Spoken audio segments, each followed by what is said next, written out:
You have not been willing to attack Mr. Trump in public, but you did question his judgment in having control of America's nuclear arsenal during a private meeting with supporters. Why are you willing to say things about him in private and not in public?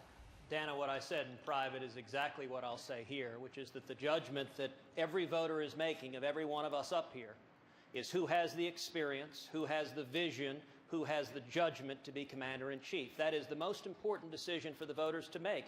That's a standard I'm held to, and it's a standard everyone else is held to. And I will note, in the whole course of this discussion about our foreign policy threats, it actually illustrates the need for clarity of focus.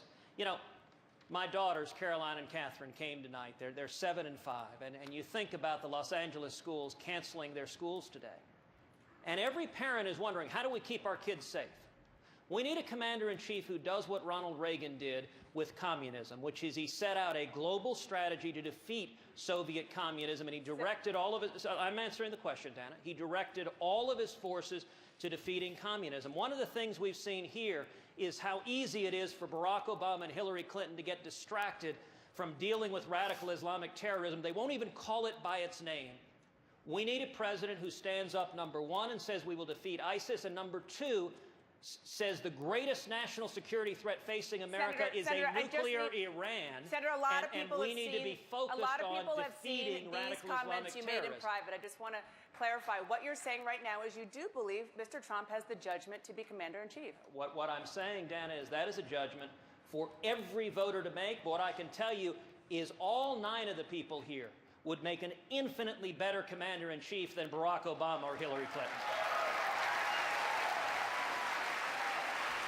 Thank you, Senator. And there is a real danger, Dana, when people get distracted. I'm answering the question, Wolf.